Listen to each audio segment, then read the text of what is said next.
Assalamualaikum warahmatullahi wabarakatuh. Kami calon guru penjara angkatan 10 Kabupaten Pekalongan. Saya Teguh Santosa dari SDN 1 Krombeng. Saya Agus Mulyono dari SMA Negeri 1 Ndoro. Saya Edi Supardi dari SDN 2 Ndoro. Baik, pada kali ini kami akan melaksanakan membuat tugas demonstrasi kontekstual coaching supervisi akademik modul 2.3. Selamat menyaksikan.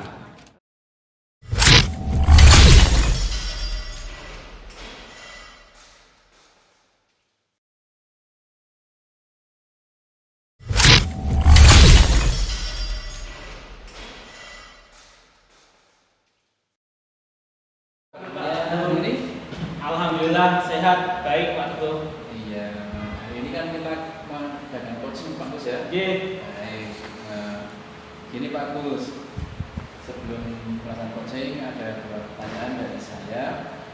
Yang pertama, apa tujuan dari pembelajaran yang akan dilaksanakan pada hari ini Pak Gus? Untuk hari ini nanti saya tujuan yang pertama itu mengembangkan keterampilan kognitif.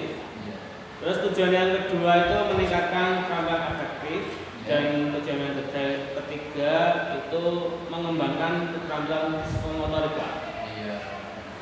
Kemudian area pengembangan apa yang Pak Agus fokuskan? Ya. Untuk area pengembangan itu saya pertama fokusnya itu pada keterampilan berpikir kritis. Terus yang kedua itu keterampilan komunikasi Pak. Dan yang ketiga kolaborasi. Yang keempatnya nanti rencana literasi digital. Oh iya. Baik, selanjutnya strategi apa yang akan digunakan saat pembelajaran Pak? Untuk strategi itu saya pada saat pembelajaran itu yang pertama pembelajaran berbasis proyek atau proyek based learning Pak. Ya. Yang kedua itu pembelajaran kolaboratif. Dan yang ketiga pembelajaran terbalik atau flipped classroom. Dan yang keempat itu nanti pendekatan berbasis inquiry Pak. Oh ya, baik. Kemudian media apa saja yang Pak Agus akan digunakan Pak? Untuk media itu rencana yang akan saya gunakan yang pertama itu tentang buku teks dan materi cetak. Terus yang kedua ada video pembelajaran. Terus yang utama itu alat peraga Pak. Jadi alat peraga dan manipulatif dan platform digital dan aplikasi pembelajaran. Terus untuk siswa itu ada lembar kerja peserta didik dan untuk mengevaluasi pembelajaran. Baik. Kemudian kapan pelaksanaan? Untuk pelaksanaan itu rencana pertama ada jadwal harian atau mingguan. Yang kedua itu pada tanggal khusus atau sesi intensif. Yang ketiga dalam jangka waktu semester Pak. Jadi sesuai dengan rencana pembelajaran semesteran yang mencakup seluruh materi yang akan diajarkan selama satu semester Pak. Baik, terima kasih Bagus.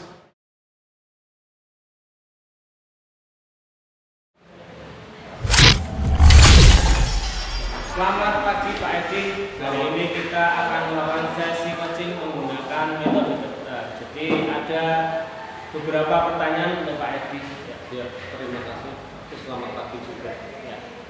Untuk tujuan umum rencana pertemuan ini untuk coaching sesi kali ini apa Pak Edi? Ya, terima kasih Pak Agus. Untuk rencana ini saya akan mengajar pendidikan agama Islam Pak Agus kelas 5 semester 1 tahun 2024 dengan melakukan pembelajaran yang berpihak kepada murid Pak Agus. Terus tujuan dari pembelajaran ini apa Pak Edi? Terima kasih. Tujuan pembelajaran yang akan saya lakukan yaitu siswa mampu menjelaskan pengertian hari akhir, siswa mampu menjelaskan macam-macam hari akhir, dan yang ketiga siswa mampu menyebutkan hikmah beriman kepada hari akhir Pak Agus. Jadi untuk tujuan dari pertemuan hari ini itu apa Pak? Terima kasih Pak Agus. Tujuan dari pertemuan hari ini adalah saya berusaha untuk memetakan langkah-langkah dalam pembelajaran, mengevaluasi sumber daya yang tersedia, kasih Pak Agus, mengidentifikasi potensi hambatan yang nantinya akan mungkin saya hadapi, dan yang terakhir adalah memilih media pembelajaran yang relevan dengan materi pembelajaran Pak Agus. Begitu Pak Agus. Ya. Terus untuk definisi Pak, tujuan yang akhir yang Bapak rencanakan itu apa Pak? Definisi? Terima kasih Pak Agus. Definisi tujuan adalah untuk diketahui terciptanya Pak Agus, terciptanya lingkungan belajar, lingkungan pembelajaran yang interaktif dan efektif, di mana siswa lebih terlibat dan guru mampu menguasai metode pembelajaran dan guru itu memiliki rasa percaya diri yang tinggi Pak Agus. Terus untuk ukuran keberhasilan pertemuan hari ini itu apa Pak? Ya, terima kasih Pak. Bagus.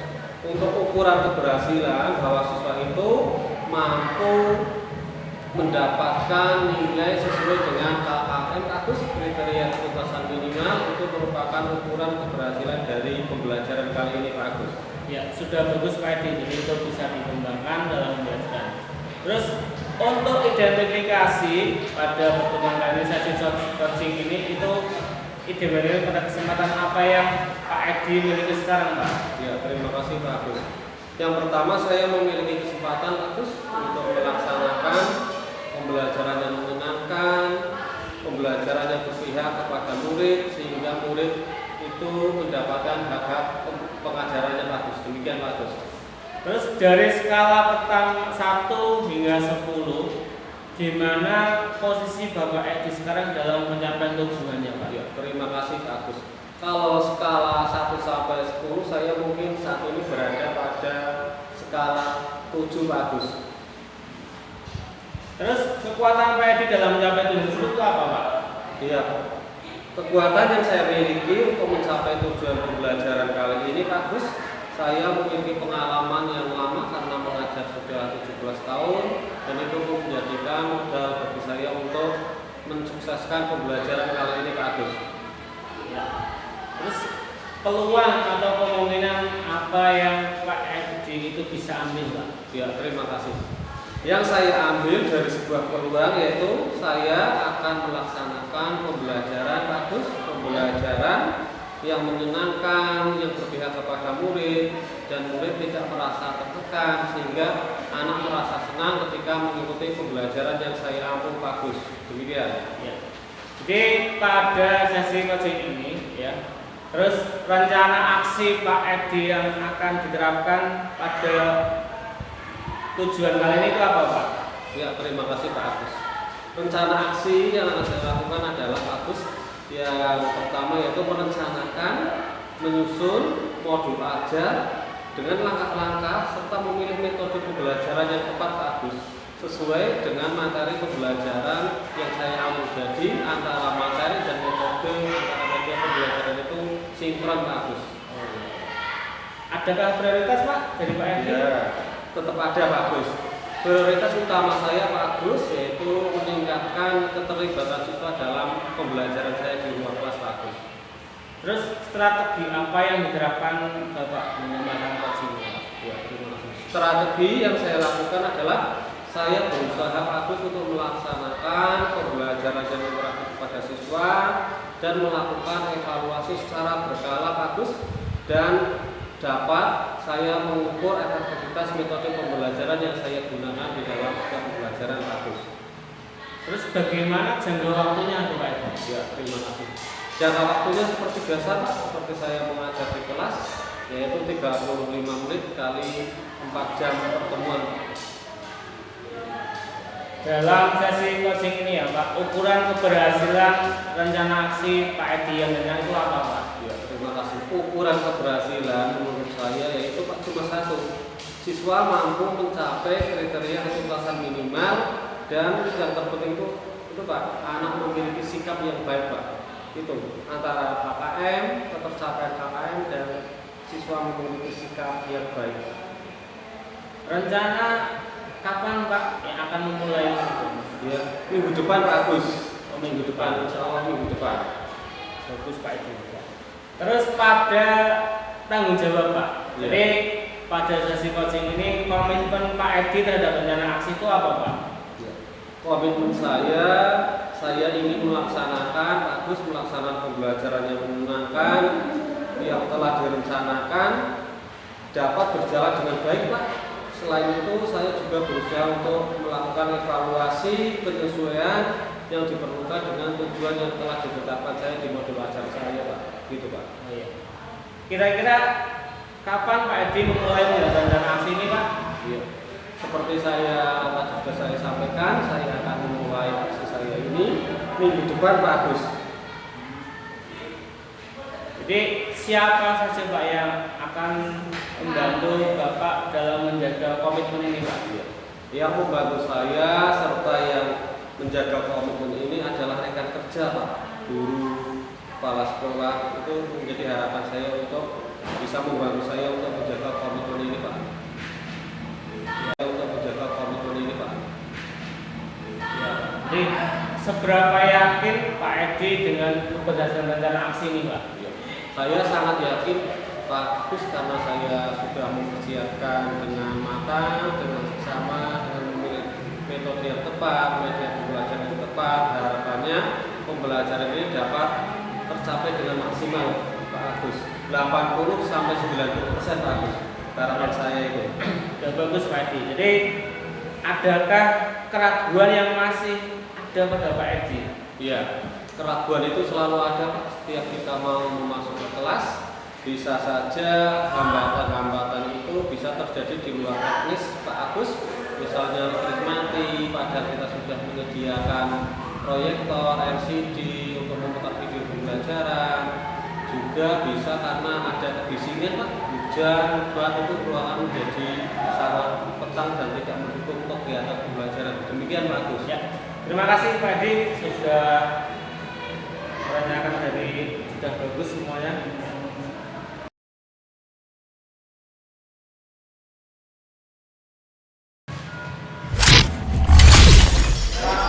Tadi sudah coaching ya. Saya sebagai pengamat mau menanyakan beberapa pertanyaan Pak Gus ya. Iya, Pak. Ya, Mbak, bagaimana perasaan Pak Gus setelah melakukan coaching ini, Pak? Perasaan saya merasa senang, Pak, karena pembelajaran dapat terlaksana dengan baik, Pak. Saya juga merasa bangga melihat antusiasme dan partisipasi aktif dari siswa dalam proses belajar, Pak. Selanjutnya, apakah pembelajaran sudah sesuai dengan perencanaan Pak Gus? Sebagian besar pembelajaran sudah sesuai dengan rencana, Pak Gus, yang telah saya susun. Namun ada beberapa bagian yang perlu penyesuaian, Pak, untuk lebih lanjut agar dapat lebih efektif dan efektif. Baik. Selanjutnya, apa yang menjadi hambatan saat belajar Pak Gus?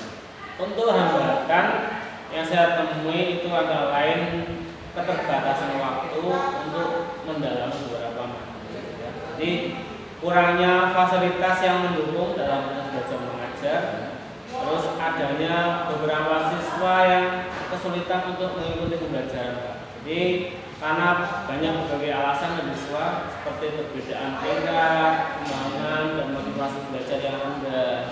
Ya, Pak. Baik, selanjutnya kompetensi yang akan dikembangkan ke depan apa Pak Gus? Untuk kedepannya, rencana saya ingin membangun kompetensi itu yang pertama tentang keterampilan berpikir kritis, Pak, dan analitis. Jadi agar siswa itu dapat mengevaluasi informasi dengan lebih baik. Yang kedua itu tentang keterampilan komunikasi efektif, Pak. Jadi siswa itu mampu menyampaikan ide-ide dan berdiskusi dengan baik. Terus yang ketiga ada kolaborasi dan kerja tim. Jadi siswa itu bisa meningkatkan, Pak, kemampuan bersama dalam suatu diskusi atau kelompok. Terus yang keempat itu penggunaan teknologi, Pak, dalam pembelajaran. Jadi kita menggunakan proyektor LCD. Jadi siswa itu akan lebih familiar dengan alat aplikasi digital yang ada dalam mendukung proses belajar mengajar. Baik. Pertanyaan lain Pak Gus ya. Ya. Apa harapan atau refleksi Pak Gus untuk pembelajaran? Ya. Untuk harapan yang saya lakukan itu tentang proses pembelajaran yang dapat terus meningkat Pak, kualitasnya yang lebih banyak tentang variasi metode dalam pembelajaran atau media yang saya gunakan. Jadi saya juga berharap ini dapat lebih memahami tentang kebutuhan individu setiap siswa, sehingga siswa itu dapat memberikan pendekatan yang lebih personal dan efektif Pak. Jadi selain itu refleksi ini dari pembelajaran kali ini itu yang utama tentang pentingnya fleksibilitas Pak dalam mengajar dan mengajar. Jadi untuk menyesuaikan metode pengajaran sesuai dengan situasi dan kondisi yang ada di sekolah Pak. Baik, terima kasih Pak Agus, juga Pak Edi. Untuk sesi hari ini sudah selesai. Semoga apa yang kita laksanakan bisa membuat kita ke depan. Oke, Ya, terima kasih. Terima kasih.